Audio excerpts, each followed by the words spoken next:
I think it's unfortunate, it's unwarranted, perhaps a bit distasteful, and certainly offensive, I have to say, that Mr. Diaz would actually even come out with something like that. I think that it's offensive to the Congresswoman who has dedicated her life to serving the people of Guam, and certainly offensive to the thousands upon thousands of voters who have supported her, have put their full faith and trust in her over these decades of serving the people of Guam. Congresswoman Madeline Berdallo's campaign manager, Clifford Guzman, is responding to independent candidate Jonathan Diaz's call for an independent medical and psychological assessment of the Congresswoman if she chooses not to debate him.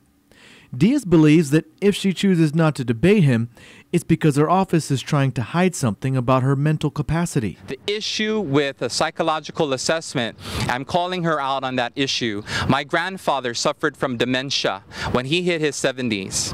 And if this is true, that there is some psychological issues affecting our Congresswoman, then that needs to be made known to the people of Guam. PNC asked Diaz why he believes this and whether or not it's based on some sort of rumor. I have personally gone to the delegate's office in Washington, D.C., and she couldn't remember my name. Actually, my reservation was done way in advance for months. She even had her certificate in front of her, and she couldn't remember my name. So, Congresswoman Madeline Berdallo, my name is Jonathan Frank Blas Diaz, and I ask that you remember me and that be honest with the people of Guam if you do have serious medical issues facing you today, that we need to know this information. Guzman, on the other hand, contends that the only reason why the Congresswoman is refusing a debate is because it has been her policy in all of her previous elections to not debate those within her party and to not hold a debate until after the primary election and only against her Republican challengers. I think the Congresswoman's always made it very clear that she will not debate, and certainly with the members of her own parties prior to a primary election.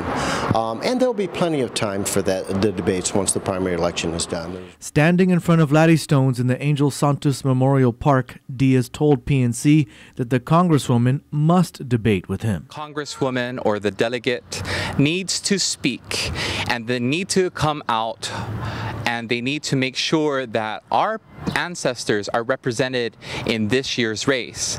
And culturally, Chamorros have always been, and our island has always been, about debates. And if the Congresswoman does not want to debate, we're not going to settle for less. Guzman says that the debates often turn negative, and negativity is something that the Berdallo campaign will steer clear of. We have enough of negative discourse on our island as it is, and we need to be positive, and that's the way our campaign's going to be, and that's the way it's going to remain all the way through to the November elections.